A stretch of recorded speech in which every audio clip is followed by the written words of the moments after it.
Bom, eu sou a Viviane Bovo, Walter Herman. O nosso tema é o panorama social, ou constelações na imaginação. Algumas pessoas talvez já conheçam essa metodologia. Ela foi desenvolvida pelo holandês Lucas Derkes. Ele é brilhante. Eu vou mostrar para vocês alguns slides, só falando um pouquinho do Lucas. Deixa eu ficar do lado de cá, que é mais fácil para virar o slide. O Lucas, está aqui a carinha dele, para vocês conhecerem.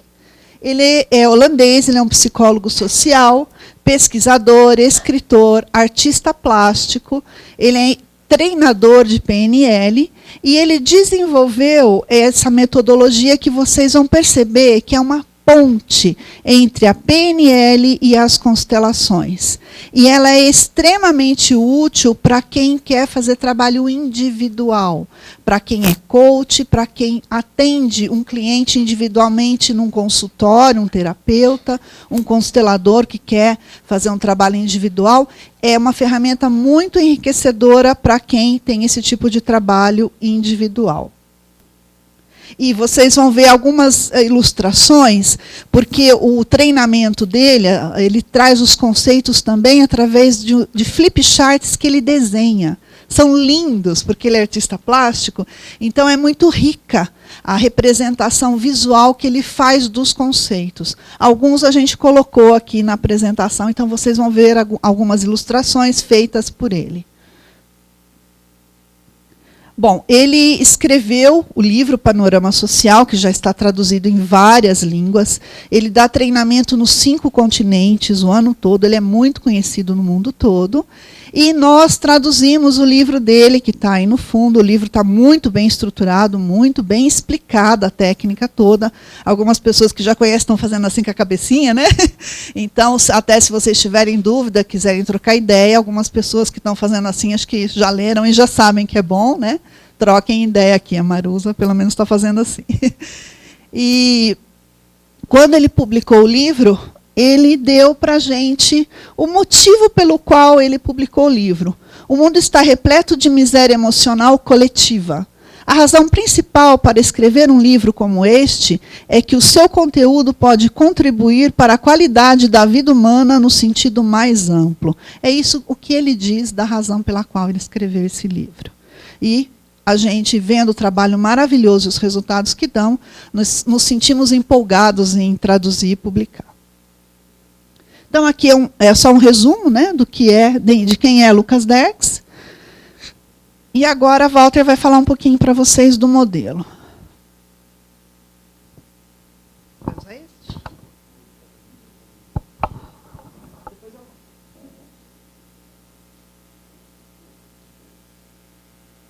O panorama social é conforme a Vivi falou, um dos mais originais desdobramentos da programação neurolinguística. Ele nasceu dentro da programação neurolinguística. Ele não nasceu dentro das constelações. Posteriormente, o Lucas notou que já existia uma codificação do que ele tinha notado, do que ele tinha observado. E aí ele começou a estabelecer pontes entre PNL e constelações. Ele, como terapeuta, ele é psicólogo social, ele notou uma curiosidade. Todas as vezes que os clientes dele, em sessões de coaching, de terapia breve, falavam sobre autoridades, essas pessoas olhavam para cima. Isso despertou a curiosidade. Por que quando as pessoas falam sobre autoridade, sobre pessoas mais poderosas que elas olham para cima? E com todo o arcabouço do ferramental da PNL, ele começou a explorar isso. O que ele descobriu foi o seguinte, que nós não vivemos no mundo real. Nós não nos relacionamos com pessoas. Nós nos relacionamos com as fantasias que construímos das pessoas. Nós nos relacionamos com uma fantasia que construímos do mundo. Por isso nós vivemos tantas surpresas no dia a dia. Por isso nós nos surpreendemos com pessoas positivamente, por isso nós nos decepcionamos com pessoas. As pessoas são as pessoas. Os choques têm relação com as nossas expectativas de quem elas são. E essas expectativas são como nós construímos o nosso software mental. Assim como nós guardamos as nossas memórias na forma de imagens, sons, sensações, sabores e aromas, nós temos, num nível inconsciente um pouco mais profundo, uma representação do mundo. Cada pessoa que nós conhecemos é um elemento da nossa mente. Então, nas considerações do Lucas, o panorama social é um método de gerenciamento de relacionamentos. Nesse sentido, ele se assemelha praticamente em tudo com as próprias constelações. Ele serve como uma ponte de PN, entre a PN, aprendendo a intervir nas relações em como elas estão estabelecidas.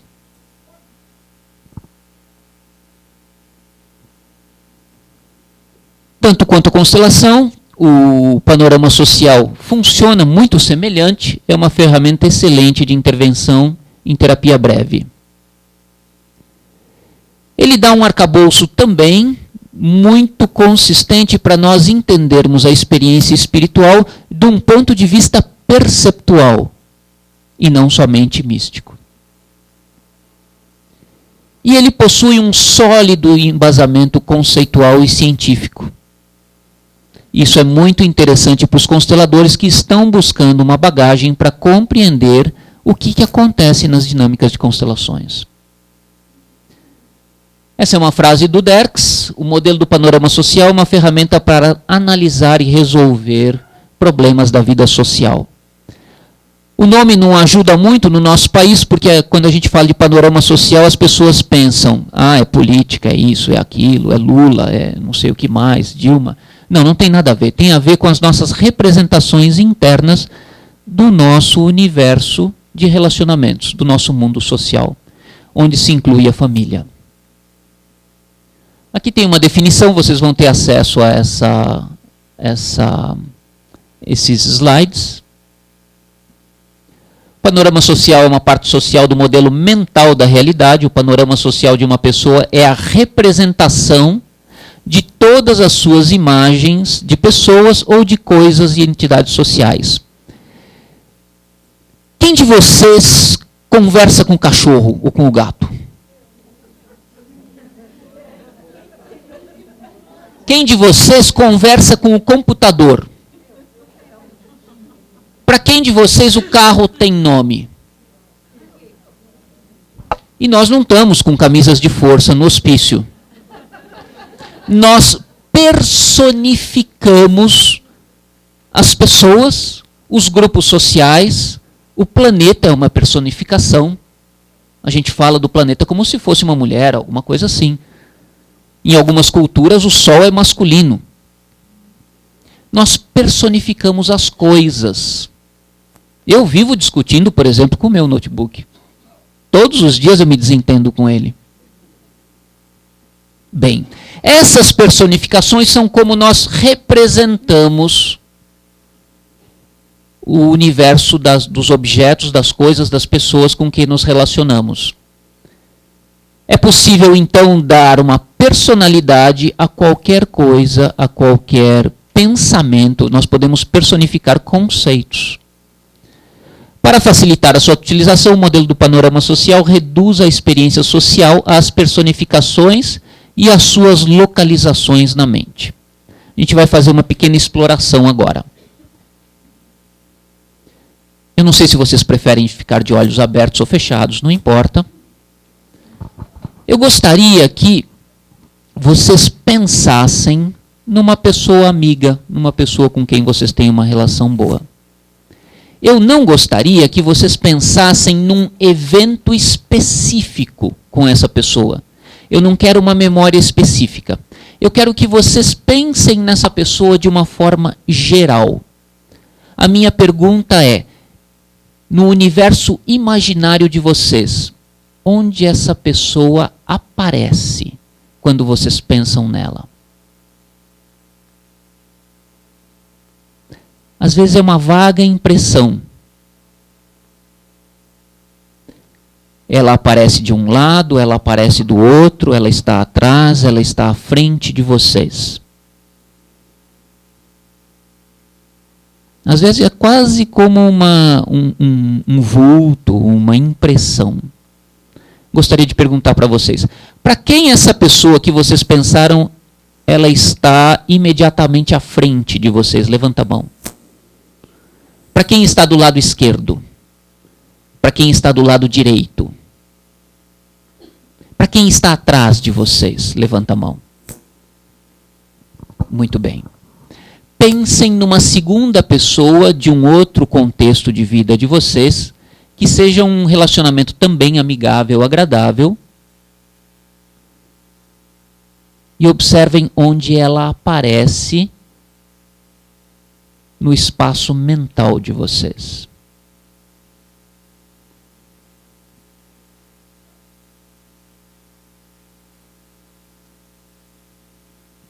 E então, para quem de vocês essa pessoa aparece num lugar diferente da primeira? Isso. Todo o nosso universo de memória sobre pessoas se dispõe em volta de nós mesmos. Então, a ideia é mais ou menos a seguinte. Os limites do nosso corpo são os limites da pele, mas da nossa mente, eles vão bem além da nossa pele. E nós, na nossa mente, dispomos as pessoas em volta de nós. Isso explica porque, às vezes, de uma forma bem simplificada, só para vocês entenderem, nós andamos pelo mundo com uma cúpula de abajur. Nós somos a lâmpada e o nosso mundo social vai junto com cada um de nós pelo mundo. Agora imaginem que alguém com quem eu tenho um grande conflito esteja localizado bem aqui na minha mente. Eu vou andando pelo mundo e um dia existe uma sobreposição. E de repente eu desenvolvo um padrão de conflito baseado num script meu, numa memória minha, de projeção da minha mente em cima de outra pessoa. Simplificadamente é mais ou menos isso que acontece. Vamos adiante. Vou propor um outro exercício para vocês. Aqui o nosso objetivo é descobrir a localização de uma personificação, de uma memória qualquer de pessoa, a partir da sensação. Lembrem da sensação que uma determinada pessoa querida de vocês traz. Acessem essa sensação de uma determinada pessoa querida.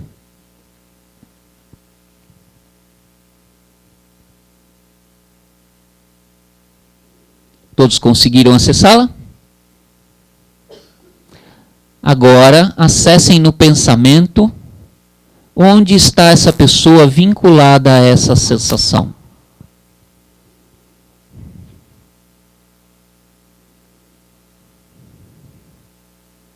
Algumas pessoas olham para onde essa pessoa está. E é por isso que nós, nos nossos gestos, nós frequentemente dizemos: ah, você lembra de fulano? Tá lá, eu estou apontando para onde está fulano na minha mente. Ah, e aquela outra pessoa? E o cachorro? Tá lá, tá ali o cachorro. Quando nós aprendemos a eliciar essas informações, a gente começa a ter capacidade de lidar com essas representações mentais. Eu vou perguntar, essa última pessoa querida que vocês escolheram, em que direção em relação ao corpo de vocês essa pessoa está? Apontem. Apontem, todos mostrem onde está essa pessoa. Isso.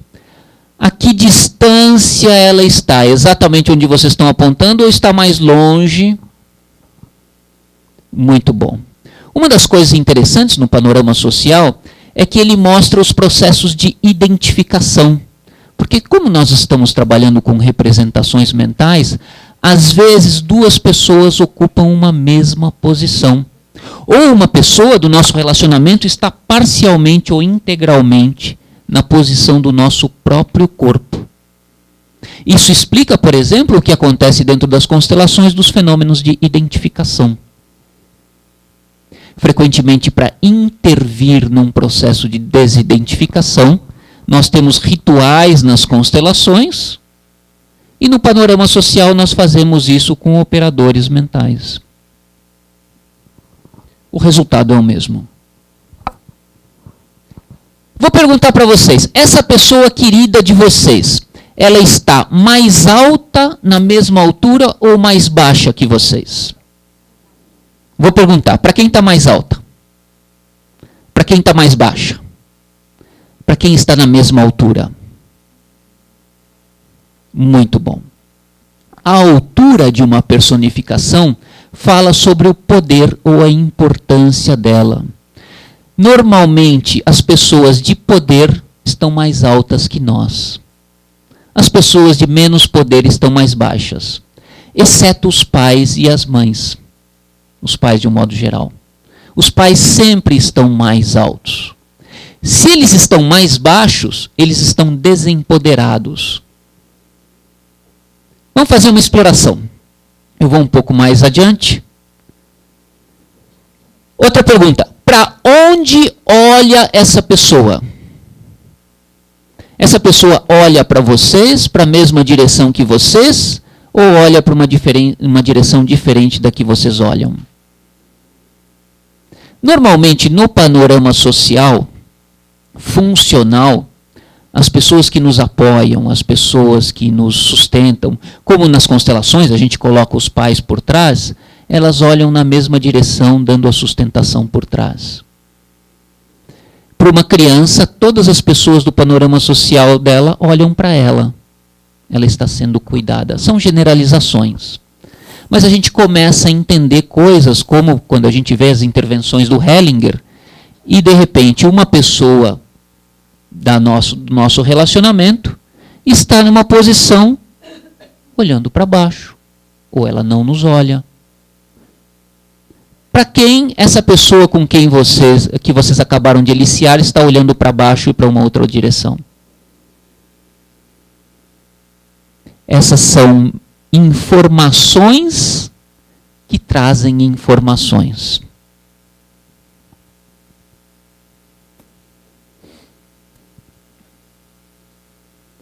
Vamos fazer uma outra exploração. Descobrir a localização de uma personificação qualquer. Escolha uma de um relacionamento bom de vocês. A partir do pensamento da humanidade toda. Agora eu quero que vocês, antes de pensarem nessa pessoa, vocês pensem na humanidade.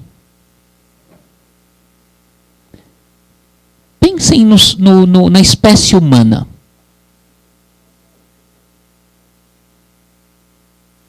Eu pergunto para vocês. Vocês estão entre eles ou vocês estão observando a humanidade de fora? Quem está entre a humanidade? Quem está entre a representação do mundo? E para quem o mundo está distante de si mesmos?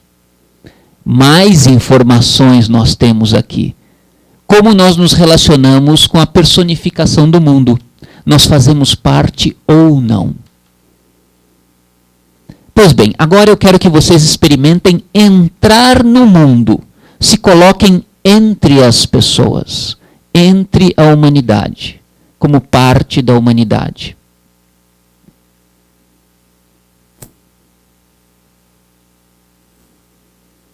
Já estão aí dentro?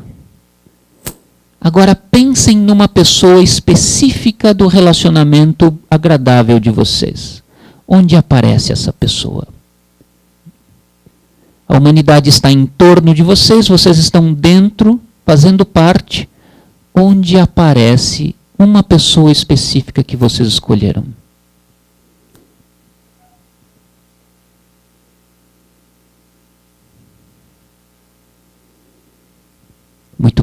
quem aparece à frente de vocês? Levanta a mão. Agora mudou, vocês perceberam? Que dentro da humanidade a nossa representação muda. Quando eu perguntei isso da primeira vez, muitos levantaram a mão, viam a pessoa à frente. Quando nós estamos dentro, a representação muda. Para quem aparece mais à esquerda? Para quem aparece mais à direita? E para quem essa pessoa aparece atrás? Muito bom. Vamos adiante na nossa exploração. Mostrem com a mão a direção específica em onde está essa pessoa, no meio de toda a humanidade.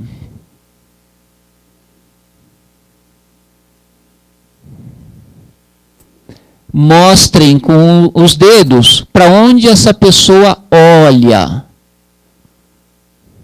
Se ela olha para vocês, se olha para baixo, se olha para frente, para um lado ou para o outro. Perfeito. Mostrem a altura do olhar, se ela está mais alta, mais baixa, na mesma altura.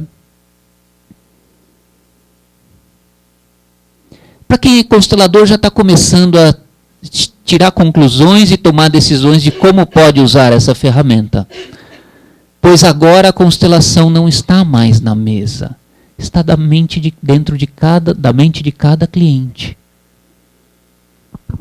Pois bem, as distâncias.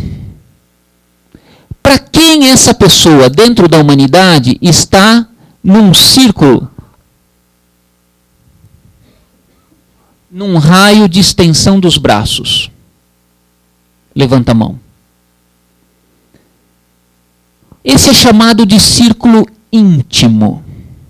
O círculo íntimo, a distância de dos braços, normalmente estão ou filhos, ou pais, ou cônjuges. E se os filhos, pais ou cônjuges não estão dentro desse círculo, existe alguma coisa no relacionamento que não está resolvida. Mais informações, estatísticas, mas informações úteis, quando a gente pesquisa o panorama social de alguém. Irmãos também, perdão, eu esqueci dos irmãos. Tamanho. Pais normalmente estão mais altos, pessoas de poder estão mais altos. Pessoas de menos poder ou filhos estão mais baixos. Pessoas que a gente dá valor têm a mesma altura ou estão mais altos. Pessoas que a gente não dá valor, normalmente, estão mais baixos. Daí começa a fazer sentido na nossa linguagem corrente o que a gente quer dizer com classe alta e classe baixa. Com pessoas elevadas ou pessoas rebaixadas. Nós estamos falando das nossas representações mentais inconscientes. É uma linguagem, é uma metáfora espacial que a linguística cognitiva explica, mas é basicamente como nós operamos o nosso software mental. E é disso que trata o panorama social, porque cada intervenção que nós fazemos no nosso software muda a nossa percepção da realidade. E do ponto de vista sistêmico, muda a nossa interação com as pessoas, com uma determinada pessoa ou com o mundo.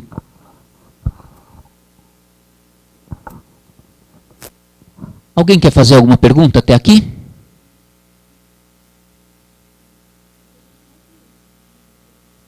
Sim, eu vou disponibilizar isso. Na verdade, se vocês entrarem, eu vou dar um link para vocês no final, se vocês entrarem nesse link e se cadastrarem no site panoramasocial.com.br, vocês recebem o download gratuito de 2 capítulos e a introdução do livro. Então vocês podem ter uma noção mais precisa. E tudo isso está explicado nesses 2 capítulos. Quais são os pressupostos fundamentais? Diga. Eu ainda não expliquei com detalhe. Eu estou só explorando para vocês terem uma ideia e avaliarem se veste ou não a carapuça. Mas não existe uma lógica, porque como nós construímos o nosso software mental, é um pouco aleatório, embora baseado em experiências sociais comuns, varia. Para algumas pessoas, por exemplo, as pessoas que ela gosta estão numa posição aqui, ou nessa região. E as que ela não gosta podem estar aqui. E para outra pode estar invertido. Não, mas eu vou falar sobre generalizações logo mais, sobre estatísticas. Eu vou pedir nesse momento para a Vivi contar alguns cases, para vocês terem uma ideia do que a gente está querendo dizer aqui. Porque assim vocês têm um pouquinho de experiência, pé no chão. O que a gente faz com isso, né? Então, a gente aplicando o panorama social, vou dar alguns exemplos para vocês de clientes. Então, um cliente, por exemplo, que tinha problema de autoestima, de autoimagem. Essa moça veio com problema de relacionamento, ela queria muito se casar, muito ter filhos, e ela só conseguia se relacionar com homens casados. Ou seja, não dava para ela realizar o sonho dela. Então, quando a gente foi trabalhar com o panorama social dela, a primeira coisa que apareceu, a autoimagem que ela fazia de si mesma, era algo muito pequenininho, muito apagadinho. Enquanto, por exemplo, esse atual parceiro dela, que dominava ela, nem inclusive era uma relação onde ele fazia o que ele queria e ela ficava só esperando, a autoimagem dele era algo muito grande. Então, só da gente trabalhar essas duas coisas, a gente já viu o desequilíbrio entre os dois. E, portanto, o domínio dele sobre ela. Então, as vontades dela nunca eram respeitadas. Então, a gente já trabalhou isso. Então, a gente já trabalhou a autoimagem dela com as técnicas do panorama, de forma que a coisa ficou mais equilibrada. Mas a gente deu um passo além. Quando a gente foi construir o panorama dela de adulta era igualzinho o panorama dela de criança. O que significa isso? Ela estava no centro, como todos nós estamos no centro, é o meu panorama, eu estou no centro, né? Então ela estava no centro, mas coladinha com ela estava pai, mãe, vó, irmão, irmã, tudo coladinho assim, panorama de adulta. Aí eu fiz a pergunta para ela assim, cadê o espaço para o marido? Cadê o espaço para os filhos? Não tinha onde pôr ninguém ali. Ela estava totalmente presa com aquelas pessoas ao redor.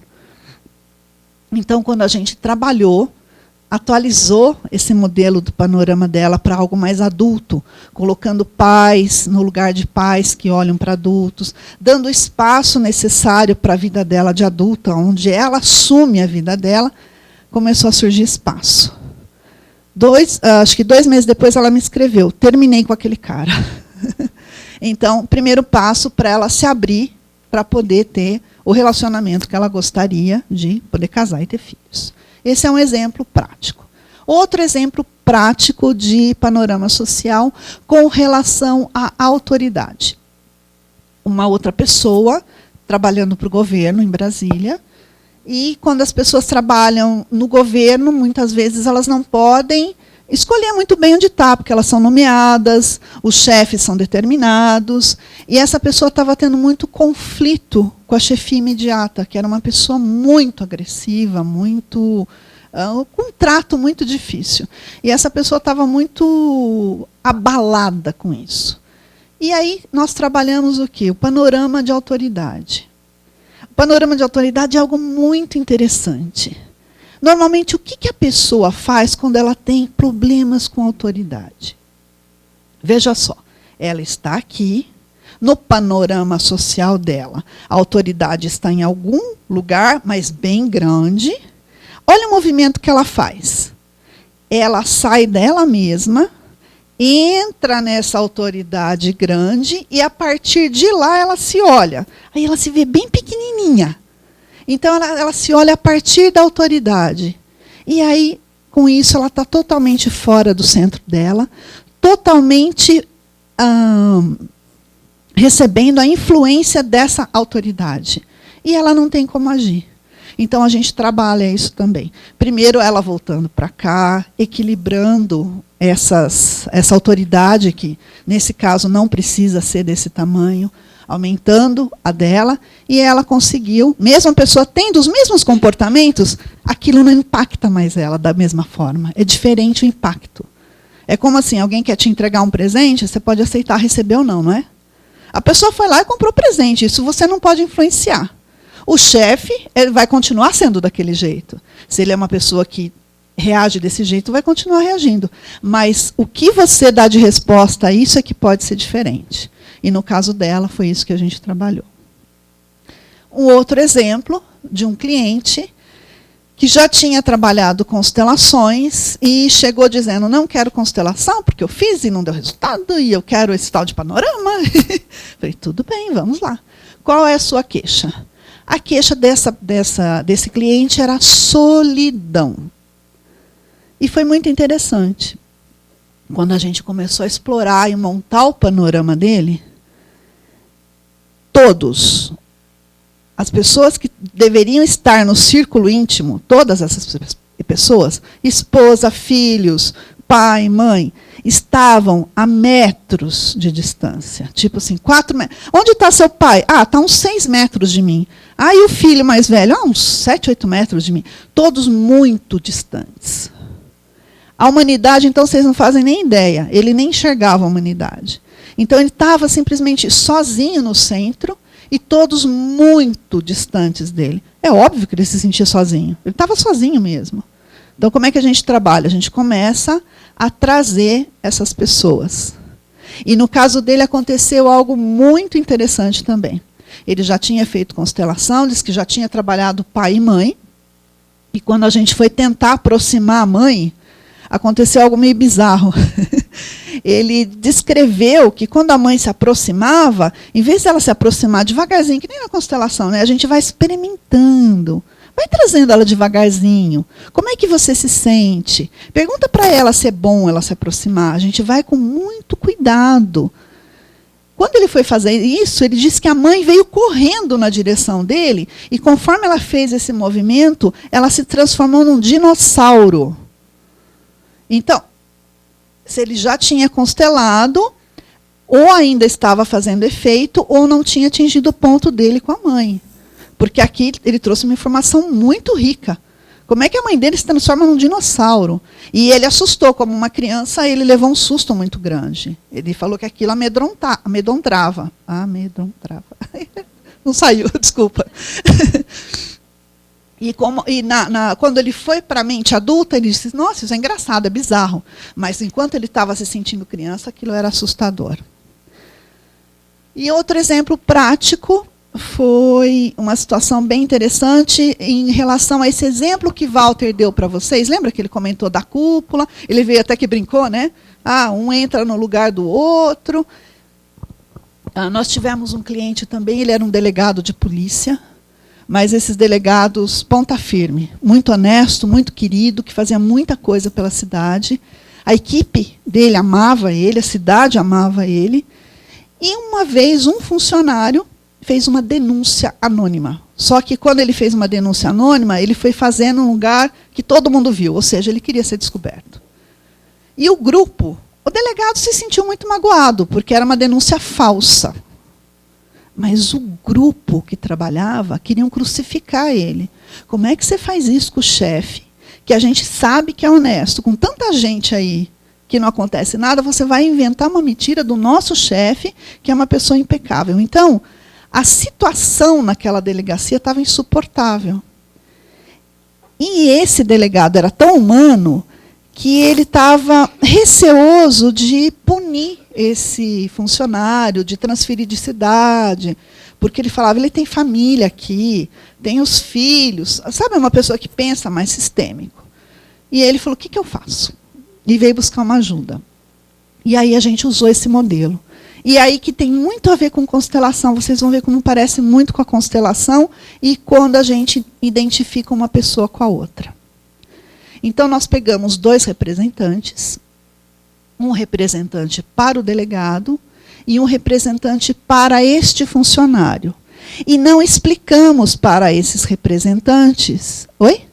Não, aí foi fisicamente. Fisicamente, peguei 2 pessoas mesmo. A gente estava num ambiente onde tinha muitas pessoas, e as pessoas estavam aprendendo, inclusive, sobre constelações, tudo. Então, a gente aproveitou para fazer essa experiência e olhar para o que ele estava querendo olhar. Quando a gente colocou os dois representantes, sem dizer quem era quem, ele sabia, o delegado sabia que quem representava ele e quem representava o funcionário. Mas os dois rapazes não sabiam quem eles estavam representando. E eles, um de frente para o outro, olhando um para o outro, quando a gente questionou o que está acontecendo aí, o que representava o delegado, sem saber, disse: nossa, ele está me cobrando algo muito grande, que eu não sei o que ele está cobrando de mim. Aí a gente pergunta para o outro, ele falou: realmente eu quero algo dele. E a gente que tem o olhar treinado para a constelação, dava para perceber que o representante do funcionário olhava para o representante do delegado como se fosse o próprio pai dele. Ele cobrava algo muito grande, como se fosse de um pai. Então aqui estava a mistura, né? Então esse funcionário estava com a cúpula dele, o pai dele, de quem ele sempre cobrava algo, e de repente o chefe entra naquela posição. Opa, passo a cobrar do meu chefe. Então, o que a gente faz nesse momento? Poderia fazer só na mente do delegado, mas a gente fez com as pessoas. Então, nesse momento, a gente pede para o representante do funcionário: você vai continuar olhando para ele, cobrando ele. Eu vou tirar ele daqui e você vai continuar olhando. Então, eu tiro devagarzinho esse representante e coloco o outro no lugar. De forma que ele passe a olhar para o pai dele. Aí eu digo: aqui está teu pai. É dele que você está cobrando alguma coisa. É aqui que você tem que cobrar. E como era um tema do funcionário, aí a gente para, porque é aí que para a nossa ética de constelador. Eu não vou entrar num tema de um funcionário, de uma pessoa que nem está ali. A gente só tirou até onde o delegado estava envolvido. A partir daí, a gente honra isso e deixa isso com eles.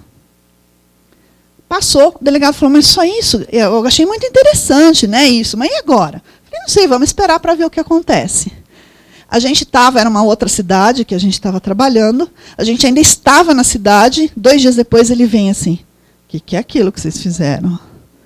O funcionário pediu transferência. Ele foi pedir transferência e foi para outra delegacia, para outra cidade. Ele falou: eu não precisei fazer nada.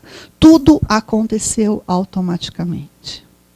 Então, aqui, esse exemplo fica bem claro, onde mistura constelação com panorama. Acho que está bom, né?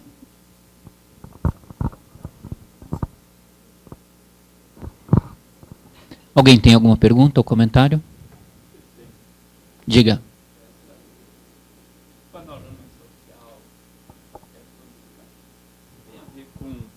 Martin Buber, no Eu, Tu. Não, né? Martin Buber, ele dizia que existem pessoas capazes de personificar objetos. E que essas pessoas são capazes de coisificar pessoas e personificar objetos. Na relação eu-tu. Essa definição de coisificação, ela não é tão pertinente ao panorama social, e sim de personificação. Nós personificarmos coisas, sim. Porque nós damos identidades. Depois eu vou, se a gente tiver tempo, dependendo do tempo da palestra, eu vou chegar ao processo de personificação. Agora, o que existe é o seguinte: todas as vezes que faltam fatores, existem vários fatores de personificação. Uma personificação, ela deve ter várias características. Quando faltam características numa personificação, ela é tratada como estranha, como alienígena. E é por isso que existem tantos conflitos entre povos. Quando um povo, quando uma pessoa não aceita um grupo, não aceita uma determinada outra pessoa, é porque àquela personificação estão faltando fatores de personificação. Nós podemos ajudar as pessoas a verem melhor a realidade conforme a gente reconheça esses fatores em pessoas. Eu vou tentar chegar a isso, vamos ver se dá tempo. Mas vocês vão poder ver isso também no livro, se quiserem. Vamos fazer uma outra experiência agora. Lembrem de uma quarta pessoa querida, quinta pessoa querida. E busquem-na pelo nome. Falem o nome dela e percebam onde ela aparece em relação ao corpo de vocês. Ela aparece de um lado, do outro, ela vem de trás, ela vem da frente. Quando nós chamamos um nome de uma pessoa querida, onde ela aparece? Falem o nome e repitam algumas vezes. Para quem apareceu na frente, levanta a mão. Lado direito, lado esquerdo, atrás. Nós temos estratégias diferentes de acesso ao nosso software cerebral. Para algumas pessoas é mais fácil fazer isso a partir da sensação. Lembrando da sensação da pessoa, acessar essa informação. Para outras pessoas é mais fácil através da própria imaginação, das imagens. E para outras pessoas através da representação auditiva dos sons. Vamos fazer mais uma exploração. Bom, aqui vocês têm o relógio, que eu chamo o relógio de Derks.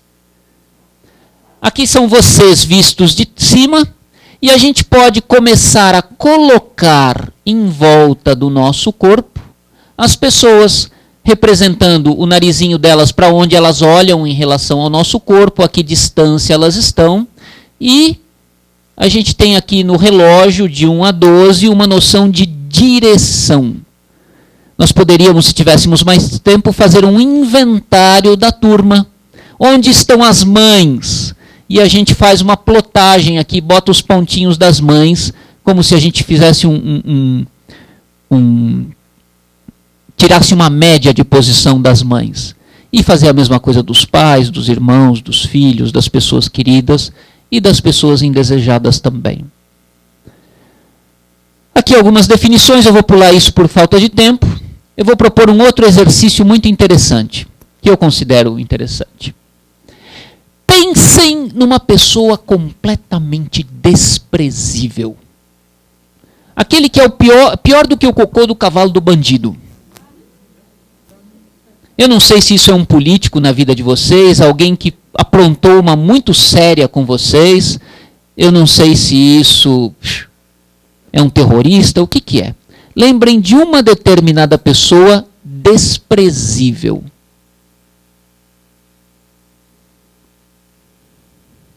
Se não tem tão desprezível, põe menos desprezível. Conseguiram acessar aí uma memória de alguém que aprontou alguma séria com vocês?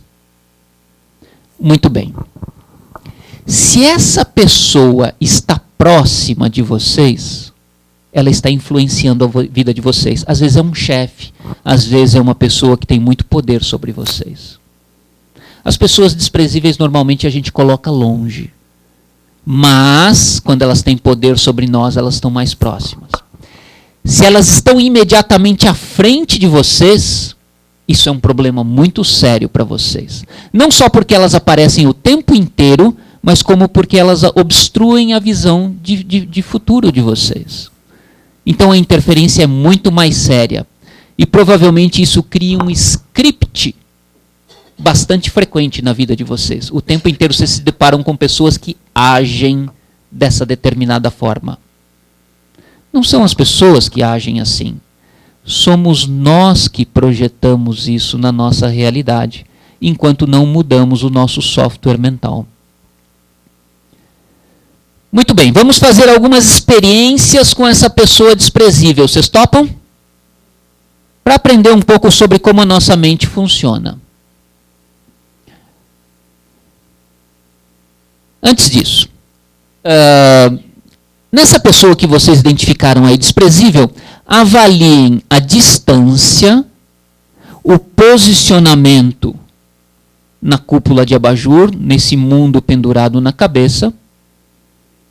Avaliem a altura dos olhos e a direção do olhar.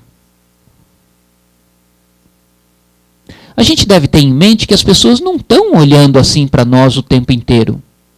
Essa é a nossa representação dessas pessoas. Elas nem sempre estão perdendo tempo com cada um de nós. Mas, no nosso software mental, elas estão lá influenciando. Porque já já vocês vão aprender algo muito sério a respeito das personificações. Muito bem. Imagine agora que essa pessoa foi colocada na vida de vocês por Deus. E ela é um anjo disfarçado que veio para ensinar algo de muito importante para a vida de vocês. Vocês são capazes de imaginar isso com essa pessoa desprezível? Não, não são capazes. Alguns são.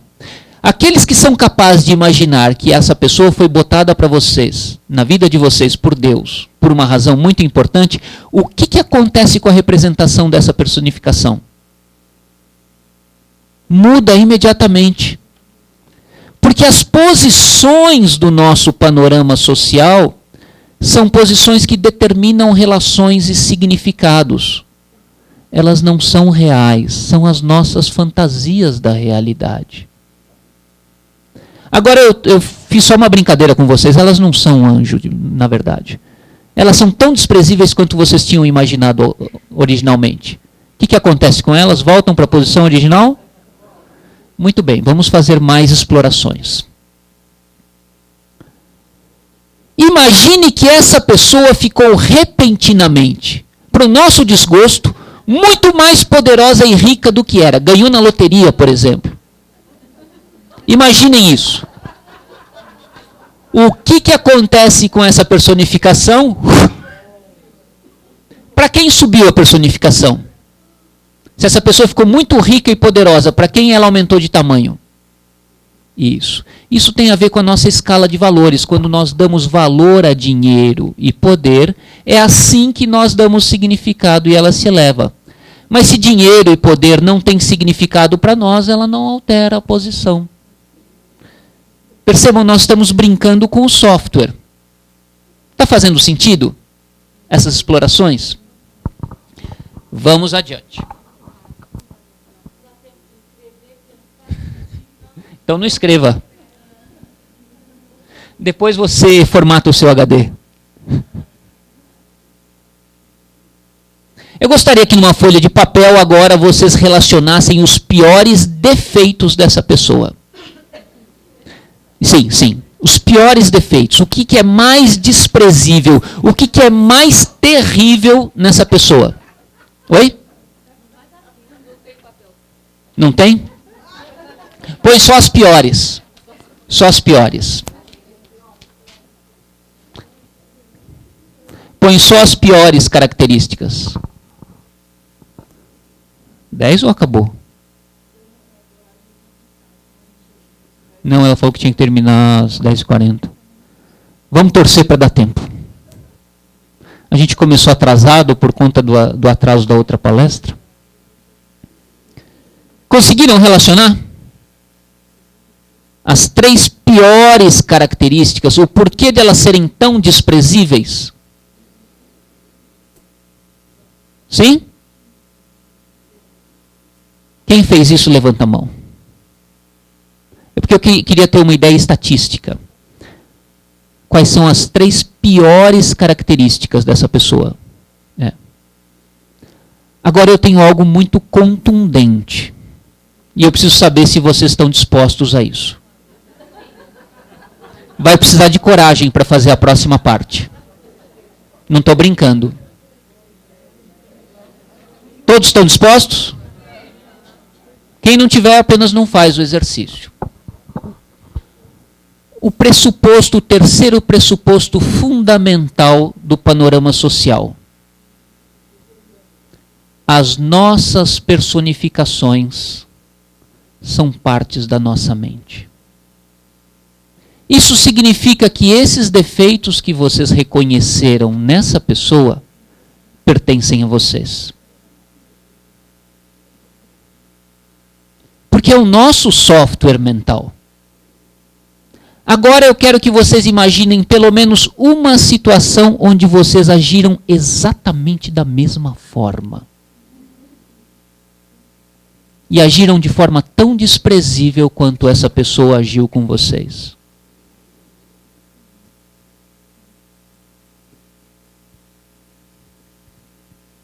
Nós só somos capazes de reconhecer características que nos pertencem. Aí isso tem a ver com Martin Buber. Eu reconheço a mim através do outro. Levando em conta essa apropriação das sombras, eu pergunto, o que acontece com a representação daquele ser desprezível? Para quem mudou? Na medida em que vocês se apropriam do que percebem. Posso. Nós tínhamos uma determinada pessoa desprezível influenciando nossa vida. Eu pedi para vocês catalogarem 3 defeitos terríveis. E eu disse, pressuposto do panorama social, essas personificações do nosso software mental são partes da nossa mente. Logo, se nós reconhecemos isso nelas, nós temos esses defeitos. Eu pedi para vocês lembrarem de 3 situações onde vocês agiram da mesma forma.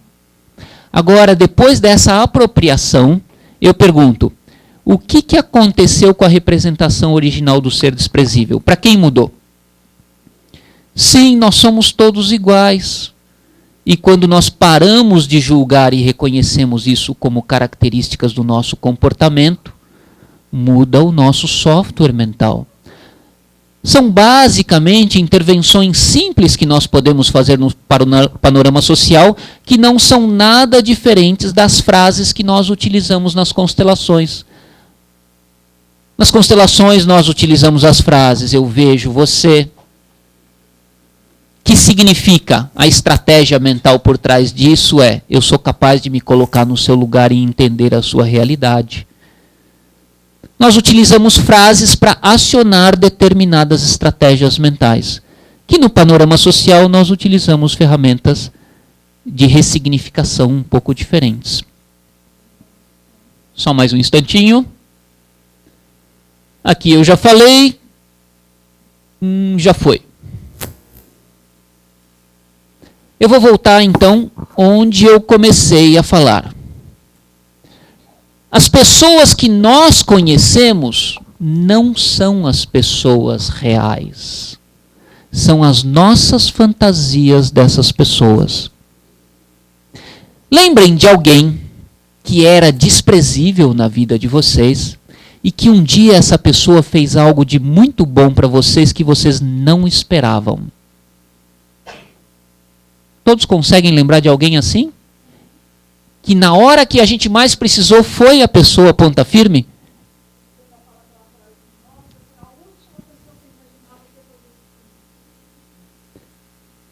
Nesses momentos nós atualizamos o nosso software. Aquela pessoa estava lá desprezível, baixinha, de repente ela faz algo que nós damos valor, ela automaticamente muda de altura ou de posição. Pensem agora na outra situação, uma pessoa muito querida de vocês que decepcionou vocês.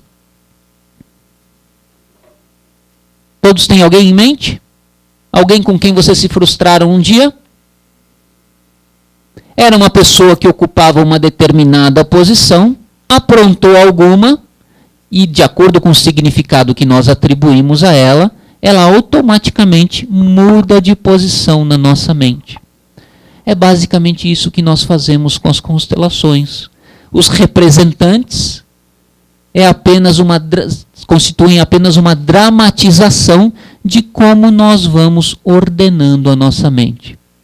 Se uma constelação termina diferente, nós terminamos com sentimentos diferentes, tudo isso aconteceu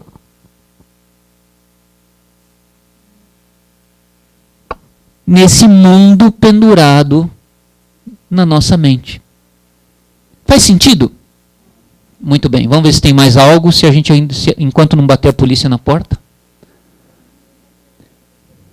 Sim, só um minutinho. Aqui é uma ilustração do Derksen, a Vivi falou, ele é artista plástico, onde ele mostra que, de acordo com a linguística cognitiva, todas essas partes da nossa mente ocupam lugares específicos no corpo. Então isso é uma metáfora de como nós representamos o nosso mundo social. Pressupostos do modelo. Isso é fundamental. Localização determina relação. Dependendo da posição que as pessoas estão dentro do nosso universo mental, isso estabelece qual o padrão de relação que nós temos com elas. Isso, a princípio, é construído aleatoriamente a partir da nossa experiência sensorial básica, da metáfora motora básica, e com o tempo existem algumas generalizações a partir de uma determinada cultura. As representações sociais são uma categoria à parte de construções mentais que nós chamamos de personificações. Representações determinam a interação, ou seja, o tipo de relacionamento que nós estabelecemos com as pessoas é determinado pela posição que elas ocupam. E o panorama social de alguém é a representação primária das suas relações. Nosso mapa inconsciente da realidade social determina quem acreditamos ser. Até agora eu falei basicamente dos outros. No nosso panorama social também existe a nossa representação, a nossa autorrepresentação, a nossa autoimagem. E dependendo de como nós a estabelecemos, nós nos comportamos de formas diferentes.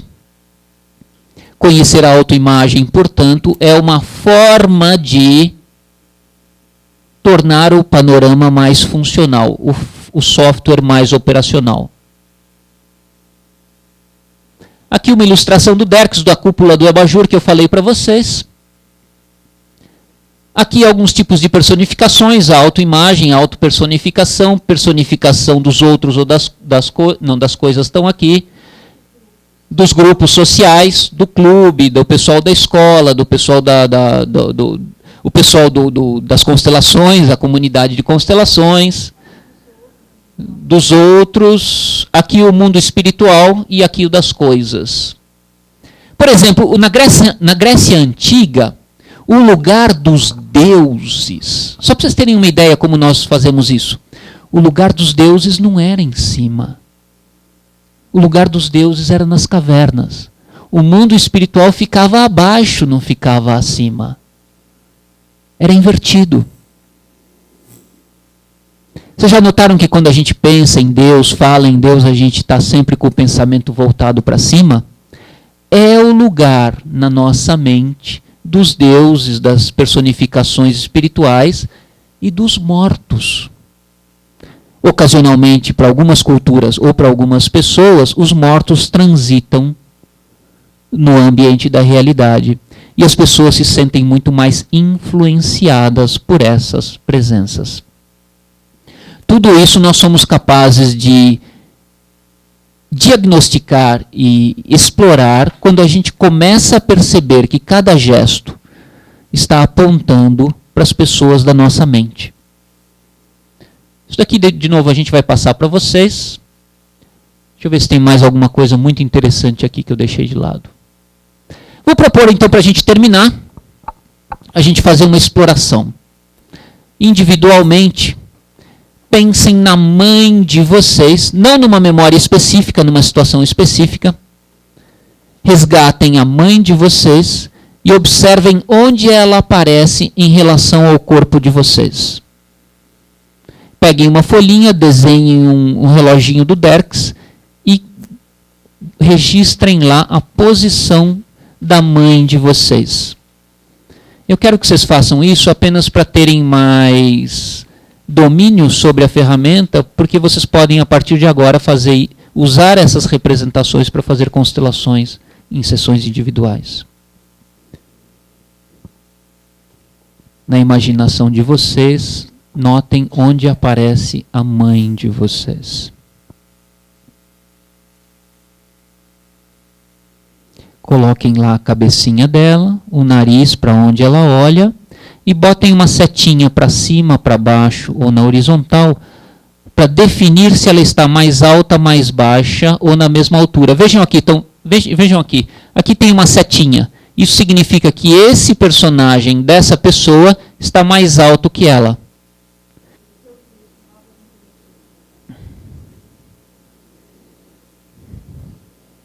Agora coloquem também no panorama de vocês o pai.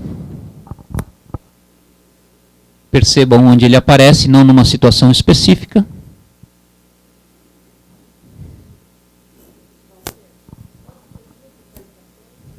Pode, bilocação existe, é disfuncional. Tanto bilocação quanto sobreposição de pessoas numa mesma posição. Isso gera confusões para você. Colocaram pai e mãe?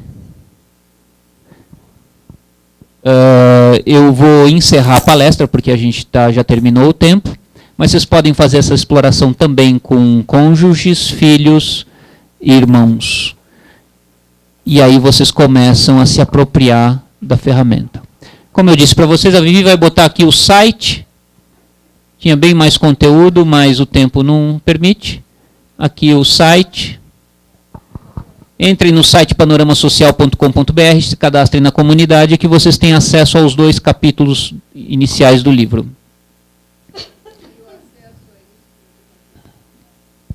Muito obrigado a todos vocês.